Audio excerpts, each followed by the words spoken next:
¿Qué tal, malvineros y malvineras? ¿Cómo están? Bueno, en esta ocasión tengo el enorme placer de presentarles a Andrea Rodríguez, profesora y licenciada en Historia por la Universidad Nacional del Sur y doctora en Historia por la Universidad Nacional de La Plata. Andrea, muchas gracias por tu tiempo. Hola Francisco, ¿cómo andás? Buenas tardes y bueno, gracias a vos por la invitación. Bueno, comienzo por preguntarte entre tantas cosas que has trabajado. En primer lugar es, bueno, a ver cómo abordamos el tema de la Guerra de Malvinas, ¿no? Y el primer interrogante que un poco tengo para hacerte es, ¿por qué crees que se produce una renovación historiográfica sobre Malvinas para los 2000 y no antes? ¿Por qué o mejor dicho, qué empiezan a ver los historiadores de principios del siglo XXI? O mejor dicho, ¿por qué los historiadores de la renovación del 80 no trataron tanto la guerra? Es decir, ¿por qué hay una demora en el tratamiento sobre la guerra de Malvinas ahí y que nuevas cuestiones empiezan a ir apareciendo con los 2000? Bien, bueno, ahí hay varias cuestiones a tener en cuenta. Primero que cuando hablamos de renovación historiográfica respecto a la guerra, a los conflictos bélicos en general, estamos pensando en una historia más social, más cultural de la guerra, ¿no? Una historia que piense en las experiencias, identidades y memorias de tanto de quienes combatieron como en un plano más amplio de sus familiares y de las sociedades contendientes en general, ¿no? Cuando pensamos la renovación historiográfica estamos pensando en eso. Y eso, vos estás diciendo, llegó tarde, ¿por qué? Porque eso a nivel Estados Unidos, a nivel de Europa y demás, es un giro que se dio junto a otros giros historiográficos, el giro social, ¿no? El giro lingüístico, antropológico. Entonces, en realidad ya lo podríamos situar en los 70 y 80, los primeros indicios 70 fácil, y después 80 y 90 se piensa instalar en Europa, en el historial de la Gran Guerra, ¿no? En Francia, y también en Estados Unidos con los trabajos de, bueno, hay cantidad, pero de Winter, por ejemplo, así como personas muy conocidas, ¿no? Y entonces la pregunta es, ¿por qué acá se instala, ¿no? A partir, por eso me decís, ¿por qué recién a partir del principio del 2000? Yo creo que hay muchas cuestiones, muchas variables a tener en cuenta. Por un lado, en los 80 las universidades están saliendo del ostracismo que fue la dictadura, ¿no? Las universidades, y con esto estoy diciendo las academias también, las comunidades científicas también, que se habían visto profundamente afectadas por el exilio, las desapariciones y demás. Muchos de esos intelectuales están regresando. Y por supuesto, esto está muy estudiado a nivel universidad en general, digamos, el tema de la renovación historiográfica en todos los ámbitos no fue algo que se dio en forma inmediata, ¿no? Eso por un lado a tener en cuenta, ¿no? Por otro lado, otra cuestión a tener en cuenta es que muchos de esos intelectuales eran intelectuales que venían de los 70, en muchos casos estaban cambiando, estaban adoptando un nuevo credo democrático. Digo, venían de los 70 en muchos casos de ser revolucionarios, militantes revolucionarios, y en los 80 estaban adoptando un nuevo credo democrático, y lo digo bien, no lo digo irónicamente, lo digo en el sentido de que el 82-83 surge una nueva fe en la democracia que parecía que la democracia venía a resolver todo. Y muchos de estos intelectuales sí se incorporaron dentro de esta corriente. Entonces, de golpe nos encontramos en un momento en donde todo tipo de violencia es cuestionada. La violencia revolucionaria, la violencia guerrillera, la violencia de las Fuerzas Armadas, pero también la violencia vinculada a los conflictos bélicos. Malvinas entraba dentro de ese gran paraguas que había que cuestionar, ¿no? Porque era parte de la violencia. Entonces, desde una mirada mucho más humana, mucho más humanitarista, ¿no? En el sentido de que, bueno, todas las guerras son tragedias, todas las guerras traen víctimas, ¿no? Esta mirada pasó a extenderse, esta mirada que se da sobre la última dictadura militar, en particular sobre el terrorismo de Estado, pasa a extenderse a la guerra de Malvinas. Entonces Malvinas, en vez de ser entendida como un conflicto bélico, donde tuvieron dos partes que se enfrentaron, un conflicto bélico de lo más convencional que se puede entender, se lo entiende en clave interna, ¿no? En la misma clave que se había entendido el terrorismo de Estado, ¿no? Y entonces pasa a decir, bueno, acá esto lo que fue una tragedia en donde se enfrentaron superiores con sus soldados, ¿no? Dentro del propio bando argentino, y se le quita la mirada a un conflicto bélico internacional. Es propio de la misma corriente de los 80, de la teoría de los dos demonios. Estamos en ¿no? En ese momento. Y ahí entró Malvinas también. Entonces, un poco, esta mirada no solo le quita especificidad a la guerra, como un conflicto bélico internacional, ¿sí? No solo le quita especificidad, sino que también la deja como en un lugar, en el último orejón, ¿sí? Del tarro, en el último escalón. Estos estudios, sobre todo estos estudios, están muy preocupados, estamos hablando de cientistas políticos, sociólogos, historiadores, muy preocupados por tratar de explicar la transición democrática y cómo fue posible la última dictadura. Están muy preocupados por eso. Malvinas no es una preocupación vigente en ese momento. Es más, yo diría, es un asunto que interpela y los interpela a todos por el consenso, el amplísimo consenso social que tuvo la guerra. Entonces es un tema incómodo también. Entonces es un tema que nos quedamos con esto, con que nos quedamos con el discurso de que fue una aventura militar, una estrategia de legitimación de la dictadura, una estrategia de legitimación de un militar borracho. Nos quedamos ahí y no ahondamos más allá de eso, ¿no? Entonces yo creo que son todos estos factores, tanto propios de la comunidad historiográfica como propios del momento de los 80 en sí, ¿no? 80, 90 yo diría. Los 2000 cambia, ahí los 2000 cambia ¿por qué? Bueno, por muchas cuestiones. En principio tenemos historiadores, yo diría, nuevas camadas de historiador, pero sobre todo ahí los dos referentes que vamos a tener es la antropóloga Rosana Huber, que tiene unas preguntas muy originales para pensar Malvinas, para entender el por qué Malvinas, y ella muy vinculada con los estudios, ella fue, de hecho, hizo un posgrado en Estados Unidos, entonces está pensando en los estudios, ¿no? Que se hicieron en otros lados, y el historiador Federico Lorenz, ¿no? Que es una generación posterior. Entonces, ellos pueden empezar a hacer otras preguntas, que es, bueno, Malvinas, la guerra de Malvinas solo se puede explicar como una aventura militar. ¿Solo fue una estrategia de legitimación? Si solo fue una estrategia de legitimación de la dictadura, ¿cómo es posible explicar el amplísimo consenso social que tuvo? Si fue solo eso, ¿por qué la gente no se opuso? Digamos que sería lo lógico. Bueno, entonces no estamos olvidando una parte, ¿no? Estamos omitiendo algo que es central para quienes los vivieron para poder darle sentido a sus experiencias.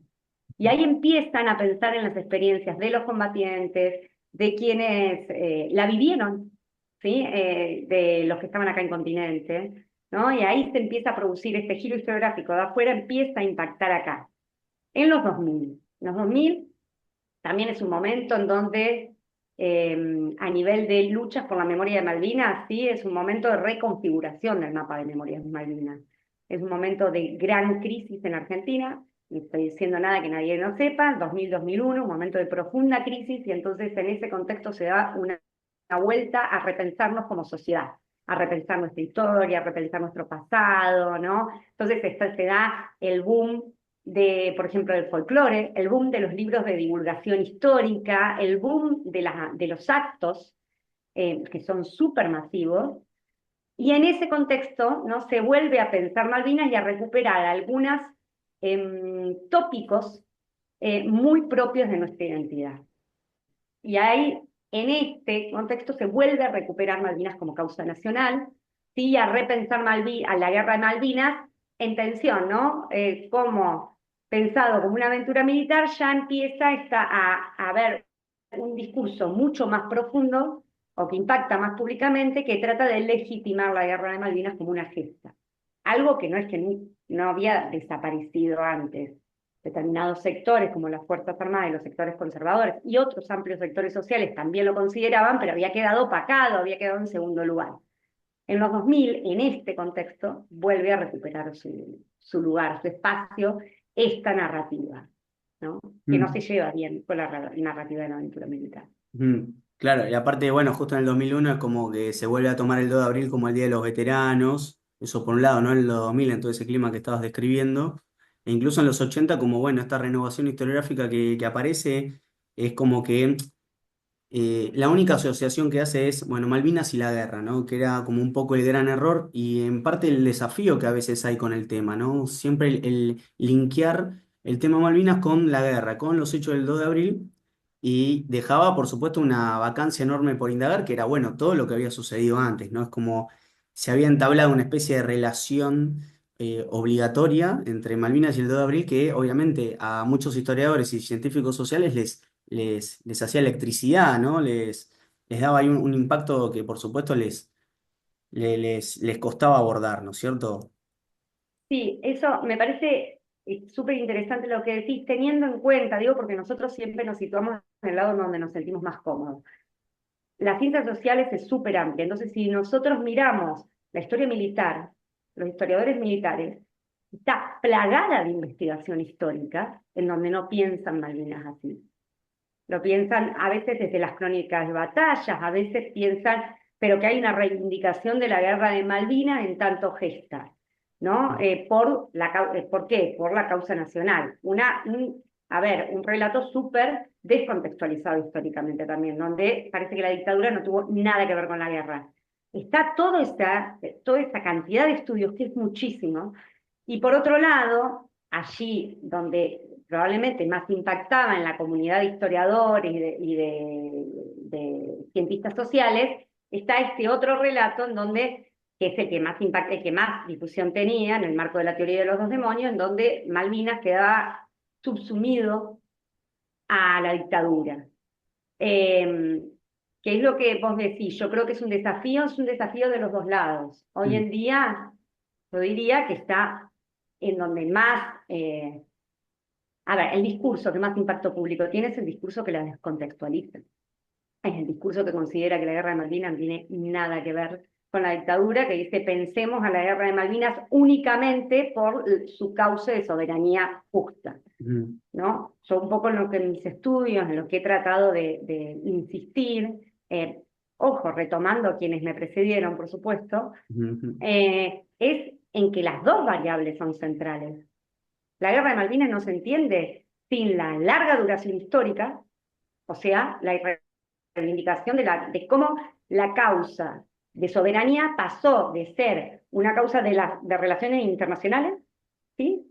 A una causa diplomática, a una causa nacional sentida por amplísimos sectores sociales, adquirida, apropiada por amplísimos sectores sociales. Eso es una construcción que se da a lo largo de los años.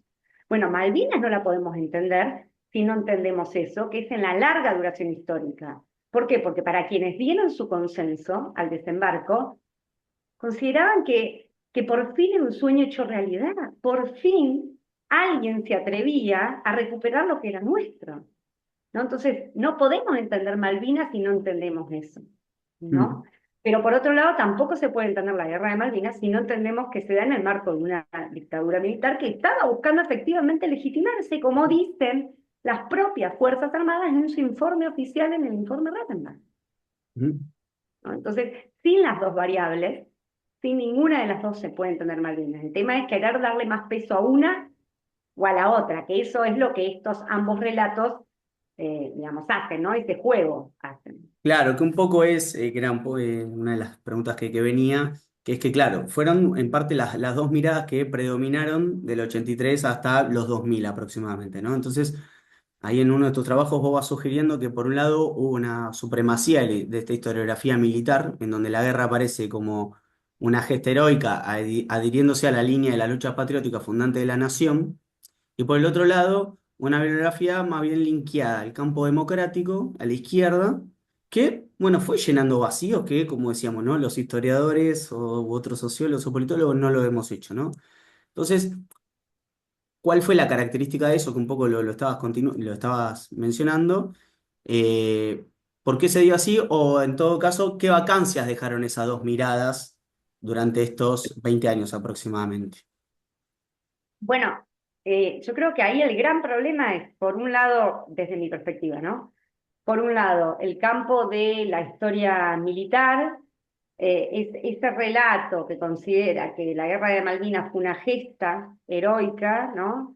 Debido a que solo se explica por la recuperación de un territorio que se considera propio, ¿no? Por la causa de soberanía que se considera justa, eh, es un relato que en muchos casos ha sido absolutamente descontextualizado de la dictadura. O sea, no importa las condiciones en las que se dio, no importa los usos de esa causa, lo único que importa es la causa de soberanía justa. Yo creo que es un profundo error, de ninguna forma, sino cómo explicás que haya sido en 1982 el desembarco y no antes.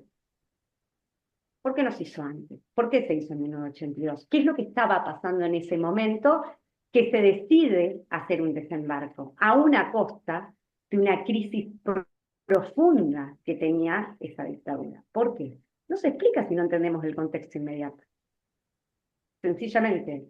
Y entonces, por un lado, yo creo que es ahí tenemos una vacancia muy profunda, sumado que eso, el relato y es propio de la historia militar, es una historia en donde suele centrarse los grandes hombres, ¿no? Muy, muy de la historia, ni siquiera digo militar, de la historia más positivista, la historia de los grandes hechos, los grandes hombres, y entonces en esa historia suelen entrar aquellas personas, los oficiales, ¿sí? O aquellas personas que por alguna razón tuvieron una actitud, ¿sí? Que destaca por su sacrificio, por su abnegación.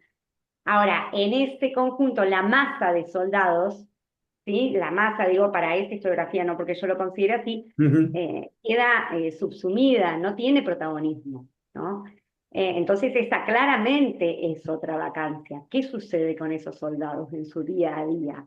Que no es el oficial que los manda, que no es el diplomático que está tomando las decisiones en su escritorio, ¿no? Eso tampoco es algo que se considere.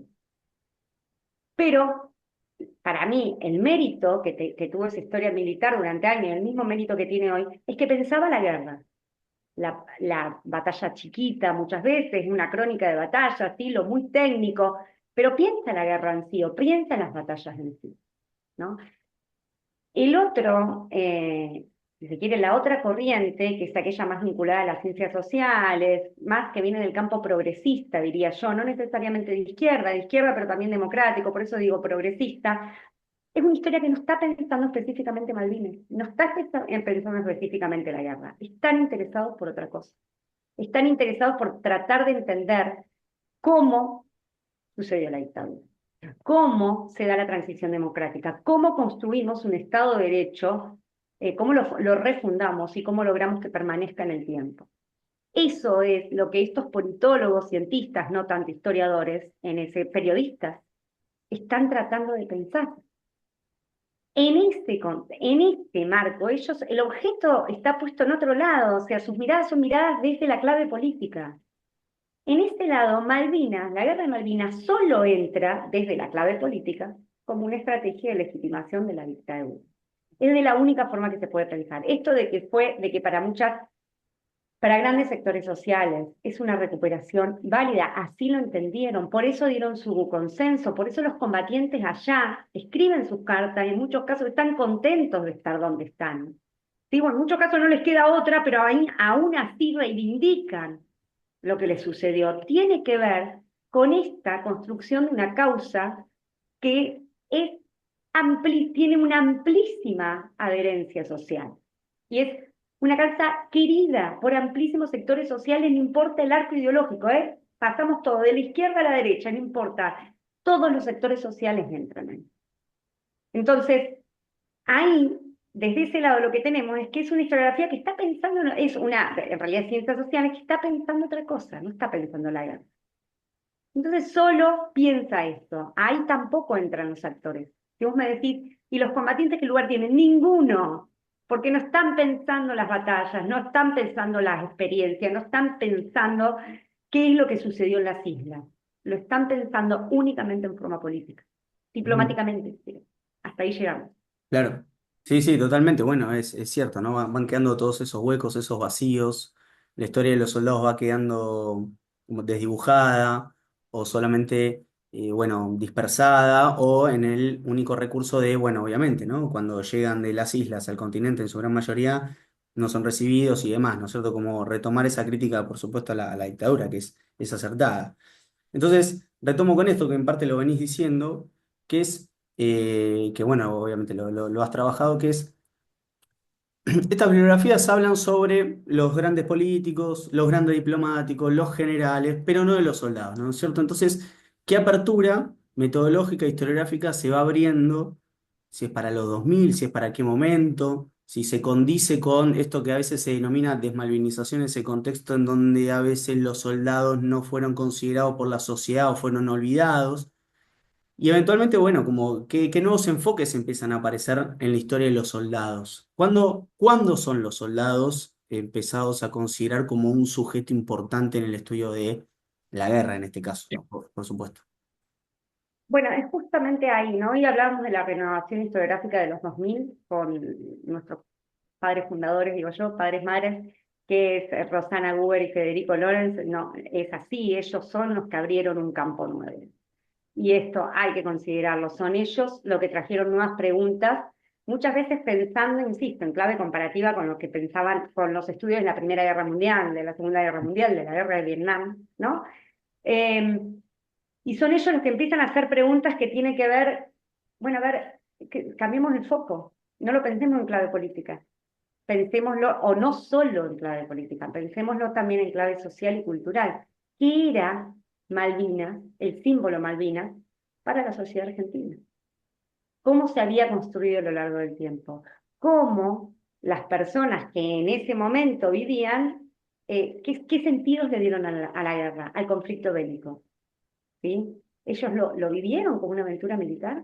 ¿Ellos pensaban en una estrategia de legitimación de la dictadura o estaban haciendo hincapié en otro lado, de un discurso antiimperialista, por ejemplo, ¿no?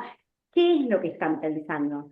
Entonces ahí ellos cambian el foco hacia nuevos actores, ¿no? Entonces ya ahora los diplomáticos o inclusive los oficiales no son el centro ahora es el combatiente en su vida diaria, su familia, sus vecinos, ¿sí? Después, ¿no? Las sociedades contendientes en general, eso llegó después. ¿Sí? Cómo ellos lo vivieron, qué sentido le dieron ellos, y abren el foco. Entonces tenemos nuevos actores, nuevas preguntas, pero también nuevas fuentes. Al cambiar las preguntas cambian las fuentes, porque ahora también interesan los diarios íntimos, las cartas, los telegramas, los radiogramas, los cantidad de videos que hay en programas de radio, se abre el foco. Ahora, todas estas nuevas fuentes que nos hablan de la experiencia de estos soldados allá, imágenes, ¿no? Fotografías, no sé si lo dije, que nos hablan de la experiencia de estos soldados allá, también son una fuente súper legítima y válida. Y a eso le sumamos a que la gran mayoría de los combatientes son personas que están entre nosotros. Y entonces también tenemos ahí una nueva fuente que es esencial, que es la historia oral, son las entrevistas, es la construcción de testimonios, ¿no? La recopilación, pero construcción digo porque es una relación que se da entre dos, ¿no? De testimonios de combatientes y de quienes hayan vivido el conflicto. Ahí tenemos lo bueno de que solo hayan pasado 40 y tantos años, ¿no? Tiene que ver con eso, con la posibilidad de poder ir a entrevistar, por supuesto, ya sabemos, con las consideraciones que hay que tener de toda memoria, ¿sí? Pero al fin y al cabo son las mismas consideraciones que tenemos que tener toda fuente, ninguna fuente es objetiva, la memoria tampoco. ¿No? Siempre tenemos que triangular. Bueno, con los testimonios orales también hay que triangular, como hacemos con todas las fuentes, ¿no? Entonces, a partir de los 2000, ellos abren todo este nuevo panorama, que es una revolución dentro de los estudios de los conflictos bélicos, ¿no? Realmente para Malvinas era todo un nuevo panorama. Y muy de a poquito después empezamos a seguir otros, pero muy de a poco. Esto fue, fíjate que es en los 2000, estamos hablando del 2025, y es una perspectiva que se ha desplegado muy paulatinamente. No es que fue un boom, a diferencia de la historia reciente, por ejemplo, ¿no? Quiero decir, aquellos estudios sobre las dictaduras, los 70, la lucha armada, que fue un boom en los 2000. Y no se puede decir eso con respecto a Malvinas. Malvinas fue muy paulatino, muy de a poco, ¿sí? Y de a poquito se va avanzando, sobre todo a medida que se van desclasificando los archivos, ¿no? La desclasificación de los archivos, por supuesto, fue un punto nodal, ¿sí? Fue un hito, es un hito, y aún queda muchísimo por laburar al respecto, para poder acceder a este tipo de preguntas también y otras. Mm. Bueno, bien, Andrea. Después la próxima pregunta que tenía para hacerte es que gran parte de tus trabajos vos los situás en la provincia de Neuquén. Entonces, las primeras preguntas, así como para saber, ya que después te voy a preguntar por los actores de aquella provincia, es si esto lo haces por focalizar una especie de historia regional sobre historia de la Guerra de Malvinas, o porque Neuquén ofrece un panorama distinto al que podían llegar a ofrecer otras provincias, digamos. ¿Por qué esa selección en primer lugar? Las dos cosas. Por un lado, yo creo que hay que hacer, creo en el famoso juego de escalas, ¿sí? De la que tanto se habla, escalas espaciales y temporales, y creo que ahí necesitamos tener más historias locales sobre cómo Malvinas se vivió la guerra en las distintas provincias, en las distintas localidades, para tener realmente un panorama un poco más completo, porque todo lo que decimos, o sea, digo, todo lo que se dice es desde el sentido común muchas veces y pensado para Buenos Aires y los grandes centros urbanos, pero no se sale de ahí. Entonces, por un lado, creo que la historia local puede realmente aportar nuevas miradas para repensar estos sentidos comunes en muchos casos, ¿sí? O esta historia, como se ha dicho muchas veces, porteñocéntrica, ¿sí? Que está pensando solo en Buenos Aires, pero que no piensa, pero que no necesariamente es reflejo de lo que sucedió en todo el país, ¿no? Y esto lo digo en particular pensando en la Patagonia, ¿no? En la Patagonia claramente, la Patagonia, y no solo la Patagonia, aquellas ciudades que son unidades, que son asientos de unidades que fueron unidades combatientes, eh, claramente tienen una experiencia distinta, ¿no? Tienen una experiencia distinta porque sus vecinos, hermanos, estaban los tenían allá combatiendo. Entonces, o aquellas, por ejemplo, provincias o ciudades que son asiento de históricos de Fuerzas Armadas, que viven en muchos casos gracias a que las Fuerzas Armadas estuvieron allí, ¿no? ¿Por qué? Porque los servicios los proveían las Fuerzas Armadas, por ejemplo. Eh, Claramente tienen una experiencia histórica distinta respecto a la guerra de Malvinas, ¿no? Entonces, por un lado eso, creo que realmente la perspectiva local, regional, puede darnos claves para empezar a entender que la guerra de Malvinas no se vivió igual en todos lados y que hay que hacer ahí un laburo de reconstrucción histórica que no lo tenemos hecho o que tenemos no es que no lo tenemos hecho, tenemos muy poquito avanzado, ¿no? Eh, ¿Por qué? Y vos me decís, ¿por qué Neuquén? Digamos, si hay un diferencial. A ver, yo te voy a contar cómo fue mi experiencia con total honestidad. Adelante. Yo me mudé a Cipolletti, que es una ciudad lindante de Neuquén. Y yo estoy de Bahía Blanca. En Bahía Blanca, claramente, la Bahía Blanca es una ciudad que es, a ver, hay asentamiento del quinto cuerpo del comando del quinto cuerpo del ejército, lindante de Punta Alta, que está la principal base naval de Sudamérica, que es Puerto Belgrano, ¿no? En Bahía claramente hay una experiencia histórica muy densa respecto a los conflictos bélicos en general y en particular Malvinas. Yo me mudé a Neuquén, a Cipolletti, ¿sí? Pero trabajo en Neuquén, trabajo en la Universidad Nacional del Comahue, y lo que encuentro es que la sociedad es muy distinta. A mí lo que me costaba era entender esa sociedad, es una sociedad muy distinta a la valiente, ¿no? Y la forma en que yo la pude entender, o sea, empezar a entender o sacar algunas claves, era desde mi óptica, desde mis lentes, y mis lentes son Malvinas. Entonces yo dije, bueno, a ver cómo esta sociedad vivió la guerra y la posguerra. Empecé por la posguerra de Malvinas. Y encontré muchas cuestiones que eran muy particulares de Neuquén para mí, en función de lo que yo he estudiado, pero a la misma vez que no lograba entenderlas por completo, justamente porque no había reconstruido cómo la guerra que había vivido Neuquén. Entonces me fui para atrás, o sea, de pensar las agrupaciones combatientes neuquinas, o de veteranos, depende de dónde nos situemos, ¿sí? Depende de qué entidad nos situemos, me fui para pensar cómo se vivió la guerra.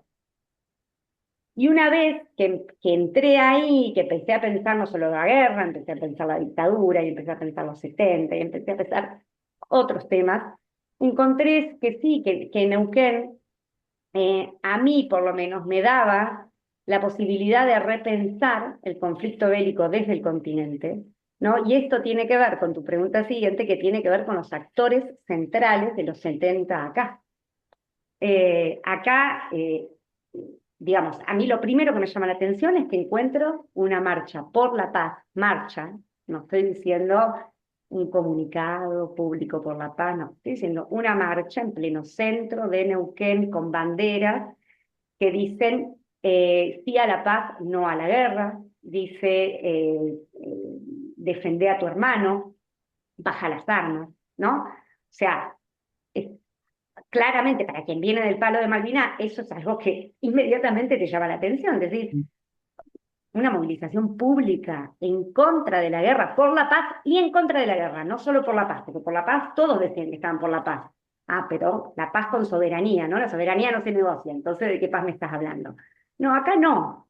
Acá hablaban de queremos la paz y que es necesario llegar a la paz y si para eso es necesario hacer un gesto de bajar las armas y decir, no, ellos decían, no es un gesto cobarde, dice un actor clave de Neuquén, que es la Iglesia Católica Neuquina, dice en un comunicado, no es un gesto cobarde, las autoridades no tienen que pensar que es un gesto cobarde volver a la mesa de relaciones, de negociaciones diplomáticas y no seguir por el camino de la violencia, ¿no? Perdón, porque para quienes por ahí no te hayan leído, porque es realmente denso en un momento de leer eso, porque hay muchas imbricaciones y contradicciones, antagonismos en lo que vos planteás, eh, menciono una pregunta para que vos lo vayas desagregando, que es, ¿qué empieza a ocurrir?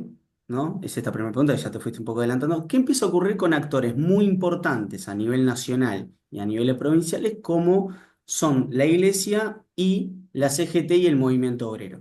Comenzaste por la Iglesia, en donde, para orientar un poco, se abre una especie de parteaguas, que es un sector que es la comunidad católica neuquina, que se empieza a pronunciar como lo estabas diciendo vos, y se opone al episcopado nacional que seguía un poco más la línea de la dictadura, considerando por supuesto encima que la iglesia con todos los auspicios o posturas que tuvo con la dictadura. Entonces, si querés, hice esa pequeña aclaración para que vos ahora te explayes y menciones cómo es entonces que la iglesia empieza a tener un rol protagónico y si querés después pasamos al movimiento obrero.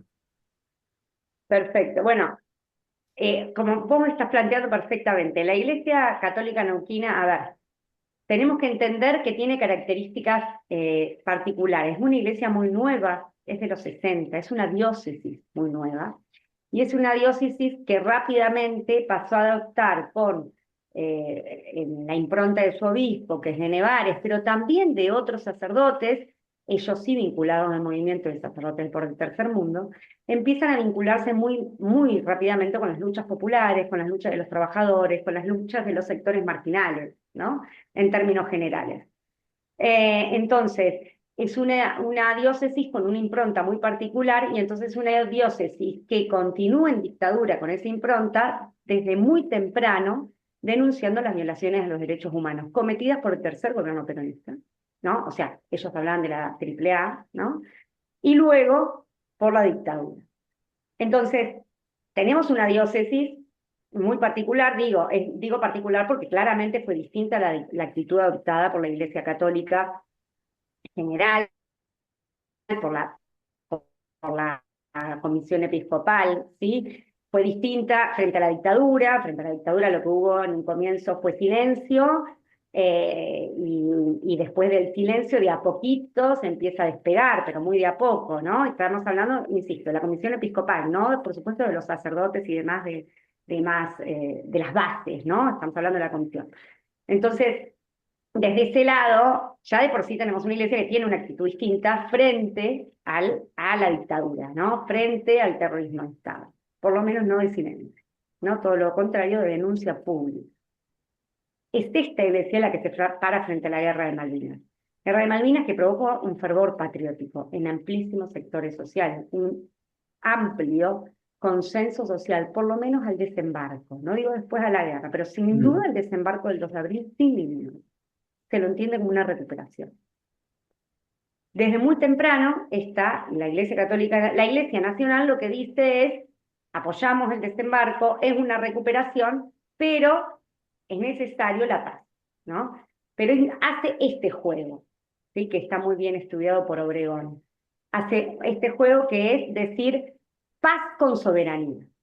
Entonces, es, o sea, es tramposo, porque si digo, si vos luchás por la paz, pero con soberanía que no se negocia, bueno, pues ¿de qué paz me estás hablando? Porque para llegar a la paz en un contexto de conflicto, de este punto, ¿no? Que estamos ahí, de que sea una guerra, vas a tener que hacer conceder, vas a tener que hacer concesiones, vas a tener que negociar, toda negociación implica ceder, ¿no? Entonces, si vos no vas a ceder en absolutamente nada, bueno, va a estar complicado que llegues a la paz, ¿no? Que llegues a una negociación diplomática. Entonces, de este discurso es del que se despega la Iglesia Católica Núclea. No inmediatamente. En un comienzo también reivindican el desembarco, ¿eh? También hablan de un hecho justo por la justicia de su causa. No cuestionan la causa de soberanía, nunca cuestionan la causa de soberanía malvina. No, no pasa por ese lado. Lo que Ujú. cuestionan es el método para recuperarla. Eso es lo que se cuestiona.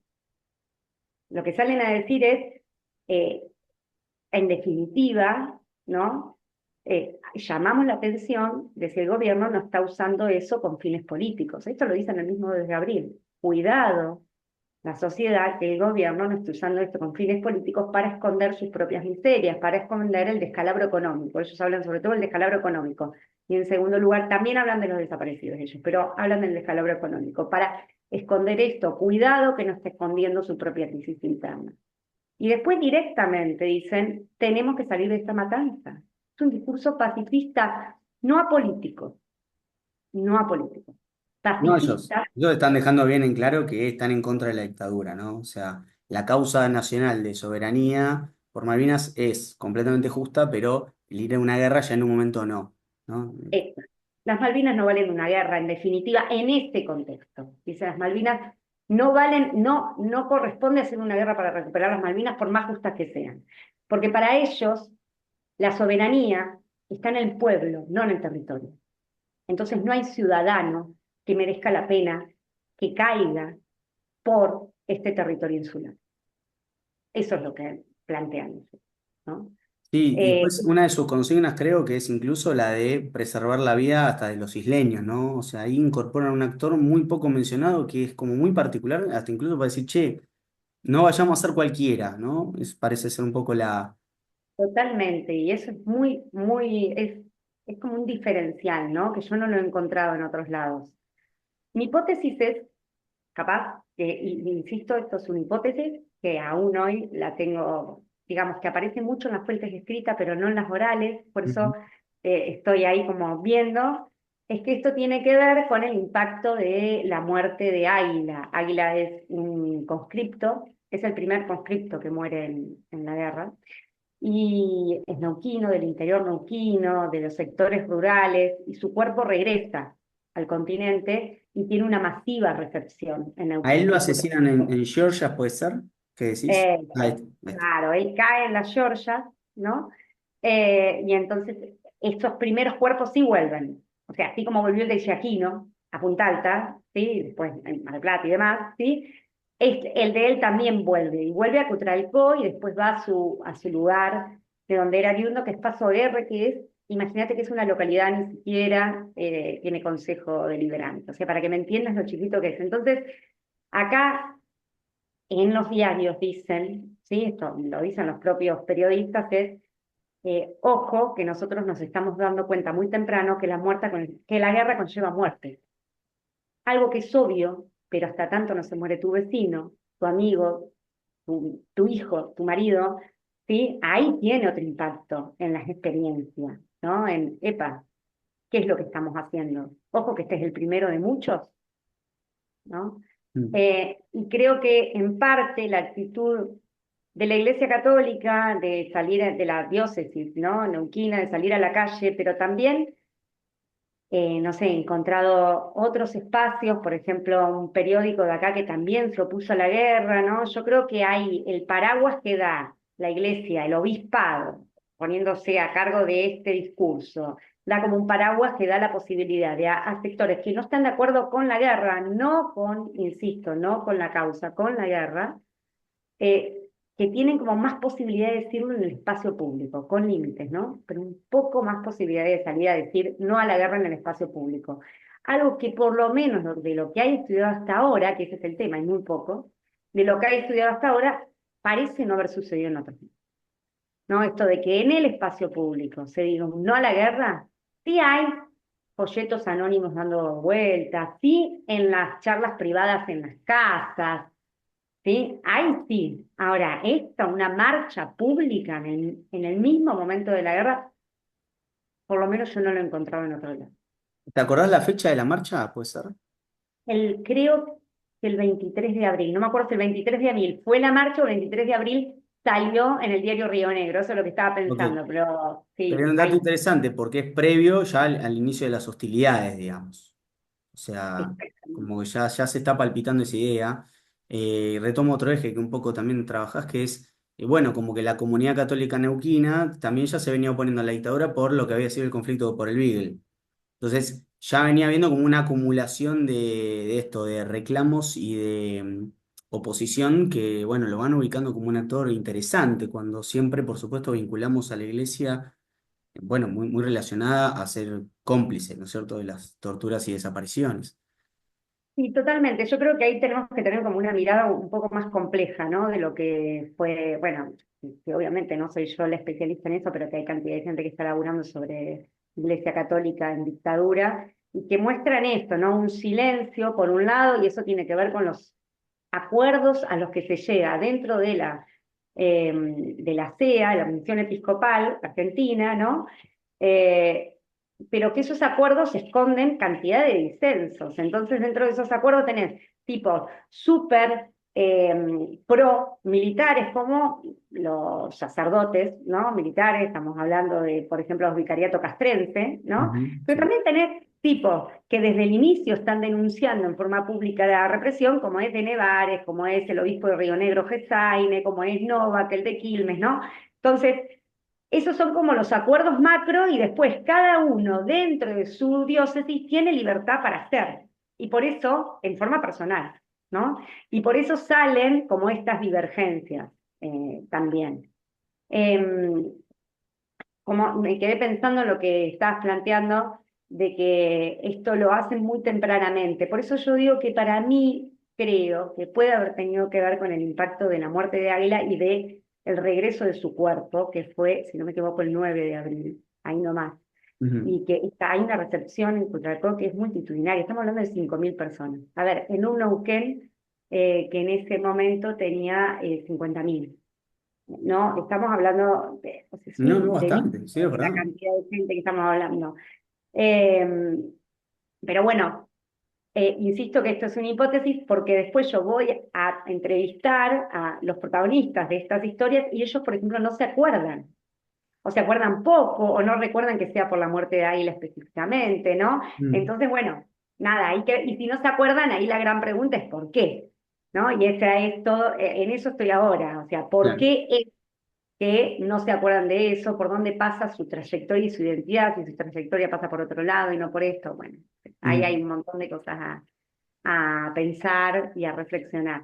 Bien. Después, bueno, otro de los actores que vos mencionás que me parece muy importante, ¿no? Que siempre se habla durante la guerra es, bueno, la CGT o el movimiento obrero, ¿no? Que empiezan a aparecer posturas parecidas a lo que mencionabas recién vos de la iglesia, digamos. Empieza a haber como separaciones o toma de posiciones que por momentos toma una agencia local, ¿no es cierto? ¿Y qué va ocurriendo también ahí en el caso neuquino? Bueno, ahí tenemos un movimiento obrero que, como toda la historia del movimiento obrero, está fracturado, ¿no? Inclusive a la época de la guerra tenemos dos CGT, o sea, la CNA, ¿no? Y la CGT. Esto a nivel nacional estoy diciendo, una mucho más vinculada a la dictadura, dialoguista, y otra más combativa, más de oposición, que es, por ejemplo, la que había impulsado la movilización del 30 de marzo de 1982, la que ahí nomás a días del desembarco. Entonces, esta misma fractura que se da a nivel nacional está también en Neuquén, ¿no? En Neuquén tenemos dos CGT, una más vinculada a el PJ, pero un PJ ortodoxo, un PJ verticalista, de esos sectores que en muchos casos, esos burócratas sindicales, en muchos casos vinculados a la dictadura, no digo que en términos generales, pero sí, claramente, en muchos casos sí. De hecho, acá hay una persona que está dirigiendo en ese momento, que está interviniendo en ese momento el PJ, que es Nievas, y que se lo ha denunciado por su vinculación con la dictadura. Tenemos esa CGT y por otro lado tenemos otra CGT que es un poco más combativa, ¿no? Y entonces estas dos agrupaciones tienen posturas distintas respecto a Malvinas. Por eso es muy difícil decir, bueno, cuál fue la posición del movimiento obrero. Siempre se habla del paréntesis, ¿no? El famoso acá todo el mundo vino a Malvinas y se olvidó de sus reivindicaciones y pasó a dar un paréntesis en la lucha, ¿no? Como que se paralizaron las luchas. Yo creo que esto no es así, ¿no? Realmente, y lo digo con conocimiento de causa, lo que pasó fue que se adaptaron las luchas al contexto. Entonces, por Ujú. un lado, sí, claro, capaz que no podías hacer un paro general, en el momento de la guerra, pero cada vez que la cúpula sindical, por ejemplo, Baldini, se reunía con el ministro de Trabajo, cada vez que se reunía le decían todas sus demandas, no es que sus demandas pasaron a estar en saco roto. Sí es verdad que ahora la clave pasaba por otro lado, ¿no? Ahora la clave política, la clave pública pasaba por otro lado. Pero eso no significa que sus reivindicaciones hayan quedado olvidadas, ¿no? Ni que haya habido un paréntesis de la lucha en términos generales, ¿no? Eso por un lado. Sí, yo encuentro acá que tenemos dos actitudes prácticamente opuestas de esta CGT. Por un lado, la CGT más vinculada al PJ, a Nievas, hay un apoyo acrítico por completo al conflicto, ¿no? A la dictadura, a las Fuerzas Armadas y al conflicto bélico a lo largo de todo el conflicto. Ahí sí encuentro que las demandas que antes las hacían, hasta el 30 de marzo las hicieron, a partir del 2 de abril dejaron de estar en el tapete. Es más, se declaran en Asamblea Permanente en Apoyo a las Fuerzas Armadas. Ese es el nombre, Asamblea Permanente en Apoyo a las Fuerzas Armadas. Entonces ahí sí tenés esa posición. Pero por otro lado, tenés la otra CGT más combativa que también da su apoyo al conflicto, al desembarco, pero dice todo el tiempo, nosotros somos los mismos que vinimos el 30 de marzo.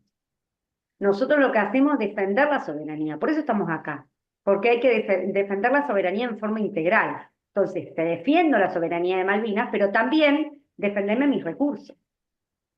No privatices las empresas, como había declarado el gobierno un mes atrás que iba a privatizar un montón de empresas, ¿no? Entre ellas dos centrales para Neuquén, que era YPF y Hidronor. No me privatices las empresas, nosotros defendemos nuestros recursos en todo sentido, ¿no? Entonces, ellos no dejan de lado sus demandas, sus denuncias en ningún momento, sino que la incorporan a su apoyo a Malvinas. Y sí es verdad que pasan a estar en un segundo lugar. ¿Sí? Digo, la CGT vinculada al PJ pasa a tener un lugar de mucha más exposición pública, por lo menos durante abril, en comparación a la otra CGT que queda en un lugar mucho más secundario. Claro, como que se abre ahí un paraguas en donde, bueno, los reclamos materiales, económicos, laborales persisten, siguen, pero bueno, obviamente con los acontecimientos del 2 de abril que los solapan o lo van manteniendo ahí en el umbral, digamos, más. Exacto. Bien, me quedan dos actores por preguntarte, no mucho más, así ya te voy anticipando, que a mí me interesa mucho, que es por lo que el sujeto por el que te voy a preguntar ahora, me parece que tiene un valor importante en varios sentidos, ¿no? Que es sobre las juventudes políticas de Neuquén, ¿no? Ahí, brevemente, vos situás una gente que son las juventudes. Si nosotros pensamos en la Guerra de Malvinas, los jóvenes también son los que están siendo soldados en ese momento, ¿no es cierto?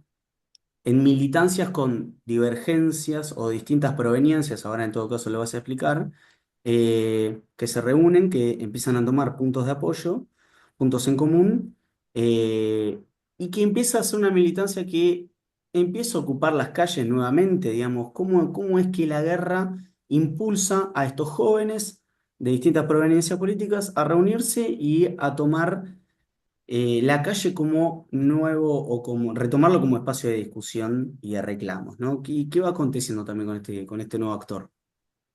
Bueno, ahí eso también abona lo que decía recién, esto de que la conflictividad social y política desapareció con Malvinas, ¿no? Que todo fue un gran consenso social y no hubo conflictividad. Eso lo viene a desmentir el caso de las Juventudes Políticas de Neuquén.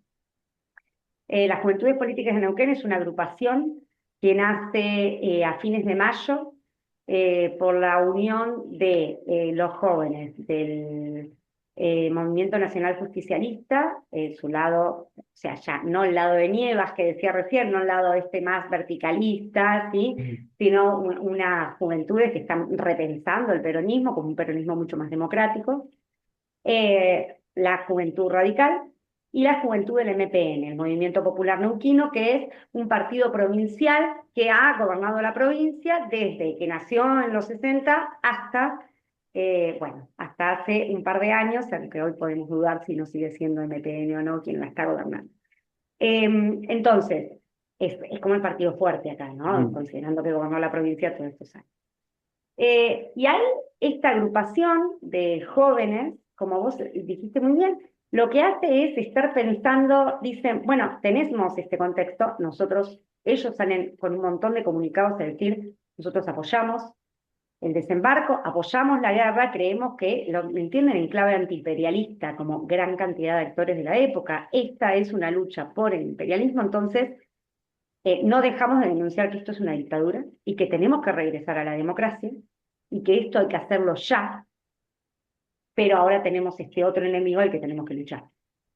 ¿Sí? Ese es el discurso, que es el discurso de otro montón de actores opositores a la dictadura de la época. Pero acá aparte en el caso de ellos, desde una identificación generacional, como vos dijiste, que es que son sus congéneres, otros jóvenes, los que están sacrificándose o arriesgando su pellejo en Malvinas, ¿no? En las islas. O sea, nosotros no tenemos más que solidarizarnos desde acá por nuestros amigos, compañeros que están allá, por una causa que consideramos justa, ¿no? Y entonces ellos desde acá empiezan a tratar de reunirse, a discutir, hacen una mesa de discusión que reunió una cantidad de jóvenes increíble que no se recuerda previamente en dictadura, ¿no? Esto dentro de un local partidario que es el Ateneo Jaureche, Mm. que era del PJ, y, y ellos se reúnen, ¿no? Empiezan a hacer cantidad de comunicados públicos y salen a la calle. ¿No? Y salí a la calle y ellos mismos te dicen, para nosotros Malvinas fue la posibilidad de salir a la calle, ¿no? Frente a los que dicen que Malvinas fue una reclusión o Malvinas fue puro consenso, estos tipos te dicen, sí, bueno, nosotros dábamos el consenso a la guerra, nosotros estábamos de acuerdo, pero aprovechamos el momento en el que se distendieron los controles, porque en ese momento la dictadura distendió los controles y mientras hicieras una movilización a favor del conflicto, más o menos pasaba, no todo pasaba, ¿eh? Pero más o menos pasaba. Entonces aprovecharon eso para salir a las calles, para recuperar las calles y empezar a reconstruir redes, redes militantes. Se empiezan a encontrar los tipos que hasta ese momento no hablaban sobre la actualidad, ¿no? Y se empiezan a reencontrar los jóvenes, que hasta ese momento eran mala palabra, ¿no? Porque eran los subversivos o los víctimas, ¿no? De la subversión, para empezar a pensar en que estos jóvenes se repiensa la figura del joven. El joven ahora pasa a ser el héroe, pasa a ser el que se está dando su vida por la patria, ¿no? Entonces cambia por completo esa mirada de la juventud y ellos aprovechan ese momento para salir a la calle, para recuperar las calles en forma política, ¿no? Para mí este es un fenómeno súper particular y que requiere mucho más laburo, esto de ver la recuperación de las calles por la política durante la guerra y cómo es el comienzo, porque a partir de eso no pararon más, Mm. Ahí desde puede la guerra ser no que ya, pararon. digamos, ellos empiezan incluso a discutir esta idea de la transición democrática, puede ser como que ya en esta idea de, bueno, obviamente, una junta militar que ya venía sondeando con esta idea de posibles elecciones, este movimiento de los jóvenes volviendo a las calles, Entonces, como que parecía medio por añadidura decir, che, bueno, empezamos a pensar la transición, ¿es así? ¿Esto cómo se va dando de alguna manera? Sí, efectivamente, ellos hablan de que es necesario un retorno al Estado de Derecho ya, dicen ellos, no después del conflicto, como dicen muchos, Mm, resolvamos el conflicto bélico y después. No, no, no, ahora. Es necesario volver porque si nosotros somos, si el pueblo es lo suficientemente maduro para dar su apoyo a la guerra, como están diciendo las Fuerzas Armadas, pues entonces hagámonos cargo nosotros del conflicto, ¿no? Necesitamos un gobierno que realmente nos represente. claro. Me parece que es bien interesante y que es una senda por la que hay que seguir. Esto de recuperar la conflictividad durante la guerra, repensar esa conflictividad para mí hay que seguir y tenemos, y por ende hay que salir a discutirle a estas otras ideas del consenso social, de que durante la guerra no pasó nada, de que fue solo apoyo y listo, ¿no? Mm. No, es cierto, totalmente hay una mirada como, aparte, opacada obviamente por los sucesos que pasan desde el 2 de abril hasta el 10 de junio, hasta el 14 de Tal junio, cual, perdón, que, bueno, parece que es cierto, hubo un consenso total, no pasó nada hasta el 15 de junio cuando Valtieri da la conferencia y va la gente a reclamar a Casa Rosada y la reprimen, ¿no es cierto? En tal donde cual. es esto que mencionás vos, digamos, no, dentro del conflicto empiezan a surgir tensiones, empieza como a ebullir un montón de cosas que dan cuenta de, bueno, cómo se estaba viviendo Malvinas. Por lo menos en el caso que seleccionás vos, ¿no? En la provincia de Neuquén, que imagínate todas las tensiones que estamos viendo, ¿no es cierto? En una sola provincia. Sí, Muy atrayente. y que incluso hay una discusión pública, ¿no? Y vos me preguntabas de la CGT. La CGT con la Iglesia salen públicamente, digo, en el diario, a discutir sobre qué sentido darle al conflicto. Entonces no estamos hablando de discusiones en el ámbito privado. Ujú. Otra vez, esto es general, esto es propio de acá por el paraguas, digo, así como existió el paraguas de la Iglesia Católica del Obispado Neuquino en otros aspectos, por ejemplo, la denuncia de las violaciones de derechos humanos. ¿Eso también puede haber funcionado durante la guerra? Puede ser que sea por eso. Insisto, faltan investigaciones. En otros lados tenemos algunas en Tierra del Fuego, algunas en Comodoro, algunas en Rosario, ¿sí? Pero alguna en el Chaco. Pero sí, como faltan investigaciones en concreto mucho más completas, ¿no? Para que podamos ver si esto es un diferencial, ¿no? O si en realidad estamos viendo conflictividad en todos lados, pero no las estamos viendo porque nuestros anteojos nos dicen que acá no pasó nada, entonces no las vemos, ¿no? Que es como muy clásico de un historiador que no puede ver lo que tiene frente a los ojos porque sus prejuicios, sus preconceptos, no lo dejan ver. Mm. Sí, y por esta idea un poco de, bueno, la guerra fue aglutinante, el aglutinante que de alguna forma le permitió a la dictadura subsistir un tanto tiempo más. Bueno, no, hay un poco más, que es cierto, es un prima que a veces cuesta un montón, o porque hay que encontrar los documentos, las fuentes, ¿no? Como historiadores también pienso que den cuenta de esa, o le den visibilidad a esas fricciones, ¿no es cierto? Que esto muchas veces en realidad estamos viendo más lo que estaba pasando en las islas o que pasaba con Gran Bretaña que, bueno, a veces estas internas que existieron, ¿no? Que Tal se cual, están y dando cuenta. lo que nos podemos preguntar es si no sería el principio del fin también. Lo que pasa es que esto es contrafáctico y Mm, sí, no sé, así como dicen, bueno, el principio del fin de la dictadura fue la rendición, fue la derrota. Bueno, pero si antes estos hay una sectores crisis. movilizados estaban recuperando las calles, ¿qué pasaba ahí? Nunca lo vamos a saber, ¿no? Pero digo, ahí se nos abre todo también, nuevas preguntas, nuevos interrogantes que podríamos pensar. Mm, sí, por supuesto. Bueno, bien, Andrea. Y ya para ir cerrando un poco, la última pregunta así formal, para que después hagas un cierre, es preguntarte por un tema con el cual has hecho una tesis, con lo cual explicarlo para que lo comentes brevemente. Después, obviamente, invitamos a quienes vean esto y a la comunidad malvinera a leer, por supuesto, tu tesis, que es, bueno, sobre los combatientes del apostadero naval. También, sucintamente, ¿qué viste en estos actores? ¿Qué particularidades encontraste? ¿Por qué te interesaste en ellos? Nada, ¿qué fuiste encontrando ahí en tu investigación brevemente para caracterizarlos de alguna manera? Bueno, bien, a mí. lo que a ver, me llamó sobre todo mucho la atención fue su posguerra más que la guerra. Lo que quiero decir es, lo primero que yo me encontré es que existía un grupo social que se continuaba juntando, un grupo de combatientes que se continuaban juntando, no una agrupación, se continuaban juntando en un bar en Buenos Aires todos los 20 de junio, que fue el día que regresaron de la guerra, y que se llamaban, asimismo, se llamaban Apostadero Naval Malvinas. Habían sido integrantes del Apostadero Naval Malvinas.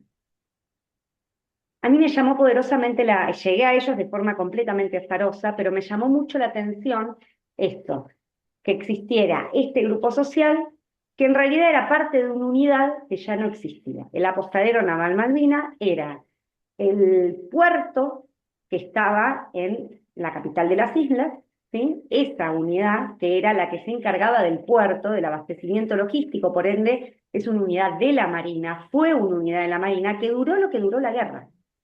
Solo esto no existió antes ni existió después.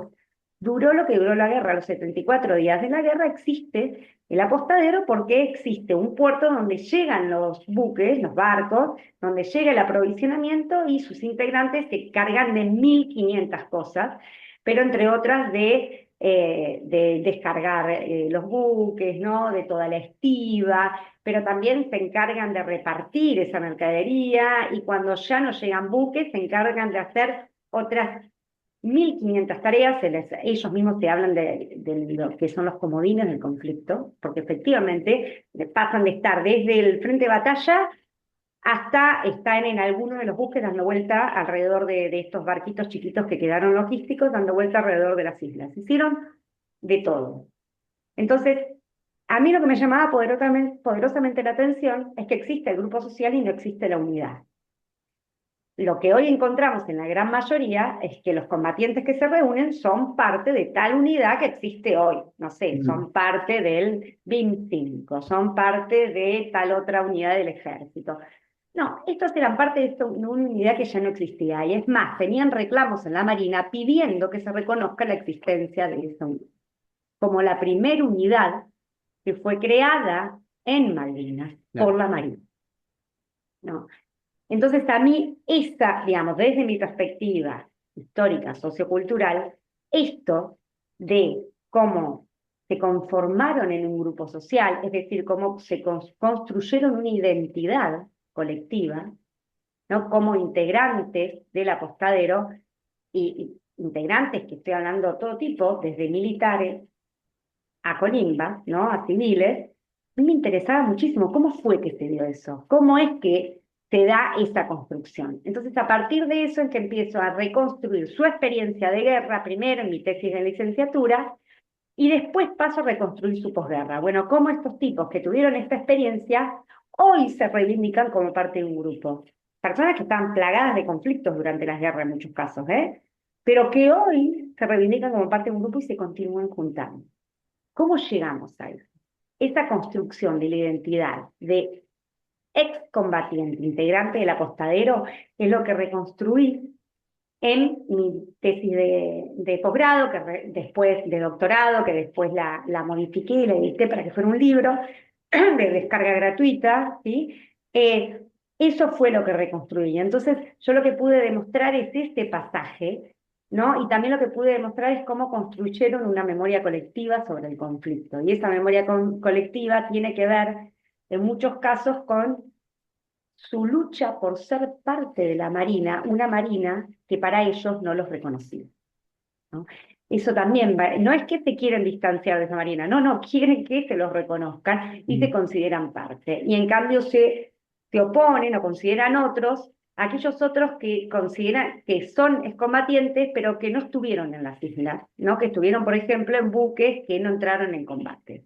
Bueno, toda esta discusión que hay dentro de la comunidad de combatientes, quién es excombatiente, quién no, cuál es la experiencia más legítima, cuál no, eso es un poco lo que reconstruí a lo largo de mi investigación. Bien, bueno, interesantísimo y por supuesto vuelvo a hacer la invitación para por obviamente profundizar sobre lo que resumidamente estás, por supuesto, comentando. Bueno, Andrea, como cierre, nada, si querés una especie de estado de la cuestión de cómo vos ves o venís viendo los estudios en torno a Malvinas, ¿Qué avances pensás que se hizo en torno a un poco esto que estuvimos más que nada conversando al principio? ¿Y qué suele dejar cada 2 de abril? ¿Qué te parece que vienen dejando un poco en la discusión pública? Bien, bueno, yo creo que es, a ver, el campo de estudio de Malvinas está creciendo mucho, ¿sí? Así como decía que había sido un crecimiento paulatino durante 20 años, 25, creo que los últimos años ha crecido mucho más y tenemos, por ejemplo, ahora diplomaturas específicas dedicadas, así nos conocimos nosotros, ¿no? Tenemos diplomaturas específicas dedicadas a Malvinas, no solo la guerra, Malvinas en el largo plazo, ¿no? Tenemos seminarios de posgrado, tenemos reuniones académicas, mesas temáticas en congresos que hasta hace unos años no. Por eso lo que estoy diciendo son cosas que hasta hace unos años no teníamos. Tenemos tesis doctorales, ¿sí? Entonces yo creo que realmente tesis de grado, tesis de maestría, tenemos realmente un campo que está creciendo, ¿sí? Y que de a poco va a ir como conquistando su lugar. Sigue siendo siempre para mí Malvinas un tema súper desafiante por lo incómodo también para muchas personas. Digo, esto de que sea un conflicto, que estés estudiando un conflicto bélico internacional por una causa que muchos creemos que es justa, pero que se dio en el marco de la dictadura, con determinado uso por parte de la dictadura, sigue generando todo tipo de contradicciones. Y eso se ve desde el campo académico hasta lejos, hasta en el espacio público, digo, en las comunidades combatientes, ¿sí? Que también se haya profundamente fracturada y que tiene muchísimos conflictos internos, hasta en los gobiernos de turno, ¿no? Esto es una discusión que se va a seguir dando. ¿Qué creo que nos deja este 2 de abril? Bueno, nos encontramos en una situación muy compleja, muy particular, en donde tenemos, creo yo, un gobierno que no es nacionalista, es un gobierno conservador, sí, un gobierno, no estoy diciendo nada nuevo, ¿no? Un gobierno conservador, un gobierno vinculado a las derechas, pero no una derecha nacionalista como sí ha sido en otros momentos. Entonces, la situación de Malvinas es una situación muy distinta en otros momentos porque no tiene un lugar de preponderancia para este gobierno. De hecho, se han desarticulado cantidad de políticas públicas, por ejemplo, de educación vinculadas a Malvinas. De educación, incluso el año pasado, bueno, nos contaban gente de Cancillería también, ¿no? Muchas cuestiones que se han desarticulado vinculadas a la guerra. Entonces, la verdad que nos encontramos en un momento en donde para mí el rol clave lo tiene que cumplir la sociedad civil. Siempre es así, pero muchas veces los gobiernos tienen un lugar más preponderante y consideran Malvinas como una política pública central. No, este no es ese el momento. Entonces acá el lugar lo tenemos que ocupar desde sectores de la sociedad civil, organismos, ya sea organizaciones de combatientes, no estoy hablando sobre eso, ¿no? Nosotros, investigadores de Malvinas, hijos de combatientes, y no solo afectados, también todos aquellos que estudiamos, ¿no? Creo que ahí va a ser nuestra lucha la que proponga seguir discutiendo y reflexionando sobre un tema que es central, ¿no? Que no es solo el conflicto bélico es central, pero no es solo el conflicto bélico, sino es la causa de soberanía en su larga duración y hasta el día de hoy. En definitiva, sigue siendo un conflicto diplomático sin resolución, que sigue estando vigente y que su resolución parece estar cada vez más lejos. Que bueno, es Bueno, Andrea, te agradezco muchísimo por tus palabras. Obviamente siempre es para profundizar la discusión. Me parece todos los ejes que planteaste para seguir debatiendo sobre este tema, que obviamente es lo mejor que podríamos hacer. Así que, bueno, esta fue mi hoja de ruta de mi parte. Te agradezco mucho. bueno, gracias a vos, Francisco, en serio, gracias por la invitación y ojalá genere discusión y que esto se difunda y circule, ¿no? Bueno, muchas gracias nuevamente. Hasta luego.